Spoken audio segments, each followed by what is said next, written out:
Cette chronique est une présentation de Zonard Communication. Alors, bonjour tout le monde. Re-bienvenue chez Zonard Communication. Cet après-midi, notre capsule va être consacrée à 10 façons de faire fuir les gens de votre site Web. Parce qu'il y a des choses qu'on voit parfois qui sont très irritantes, qui nous agacent, qui fait qu'on quitte carrément le site Web ou, pire encore, on va dire aux gens de ne pas aller visiter le site Web en question. La première chose, c'est les fameux pop-up. Vous savez, ces petites pubs là, ça te saute dans la face là, à un moment donné. Il y en a qui en abusent littéralement. Je suis déjà allé sur un site où, dès qu'on changeait d'onglet, de page, le pop-up revenait systématiquement, ce qui est extrêmement dérangeant. Et pire encore, quand on parle de mauvaise expérience utilisateur, c'est avec le pop-up, entre autres, quand on cherche le petit X, il est tout petit, tout petit, tout petit. On est désespéré. Alors, il y a des choses comme ça qu'on essaie d'éviter, évidemment. Puis d'ailleurs, les pop-up, de plus en plus, Google va pénaliser, si on veut, les sites web qui sont adaptatifs sur téléphone ou tablette et qui abusent des pop-up ou qui ont trop de pop-up ou qui ont des pop-up tout court. Alors, juste pour vous en aviser. On voit aussi parfois un article qui a l'air super intéressant, mais il est comme divisé en 5, 6, 7, 8, 10 pages.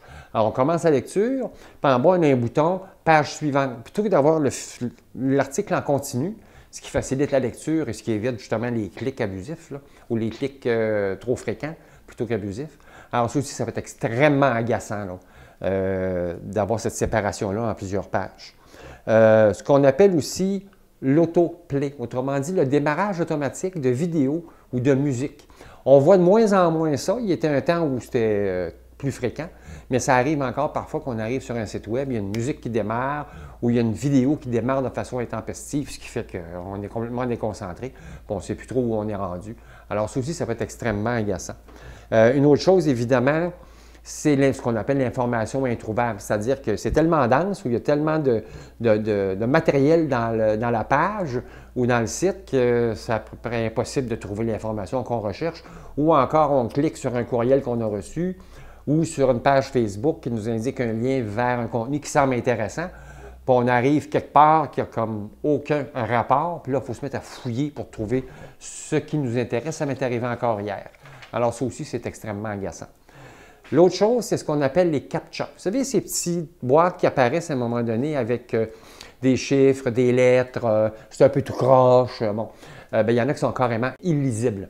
Alors, on arrive justement pour essayer de voir qu'est-ce que ça peut être. Il faut se réessayer 3, 4, 5 fois.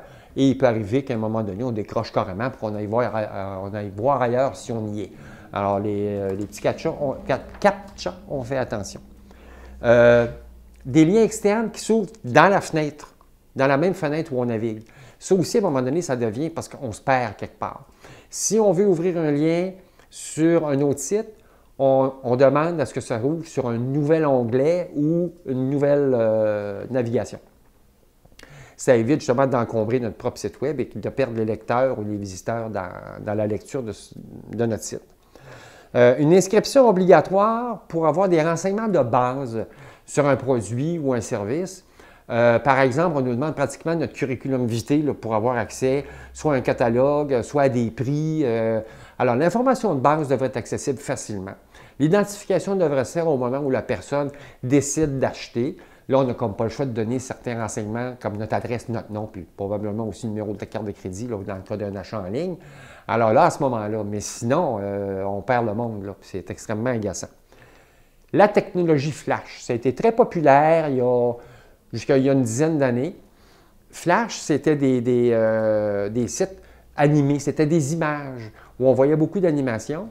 Le seul truc, c'est que ce sont des images. Alors, au niveau du référencement, c'était nul.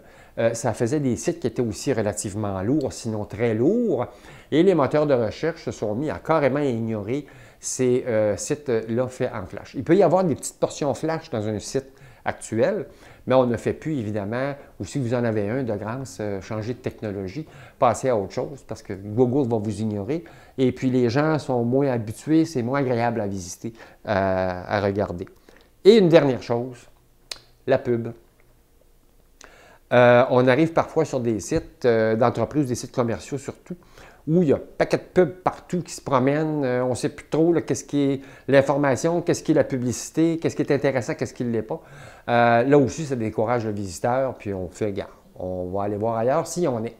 Alors, si vous voulez avoir des conseils sur une bonne façon de bien structurer votre site Internet, de façon à ce qu'il soit agréable à naviguer, qu'il soit convivial, parce qu'on n'oublie pas qu'un site Internet, ce n'est pas pour soi, c'est pour nos clients ou nos visiteurs.